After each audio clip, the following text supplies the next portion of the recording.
થોડાક દિવસો પહેલા એક અરજદાર મારી ઓફિસે આવેલા અને એમણે એક લેખિત રજૂઆત આપેલી.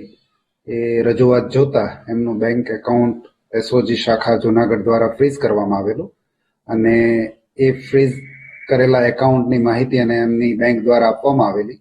એટલે બેંક દ્વારા જે માહિતી આપેલી એનો સંપર્ક કરી અને એ અહીંયા જુનાગઢ એસઓજી શાખા ખાતે આવેલા. એ દરમિયાન એમનું બેંક એકાઉન્ટ અનફ્રીઝ કરવા માટે એમની પાસેથી નાણાંની માગણી કરવામાં આવેલી. એટલે એ રજૂઆતના આધારે તપાસ કરતા એમનું જે એકાઉન્ટ ફ્રીઝ થયું હતું એની સાથે બીજા 32 એકાઉન્ટ એક જ ગેરકાયદેસર હુકમમાં ફ્રીઝ થયેલા હતા.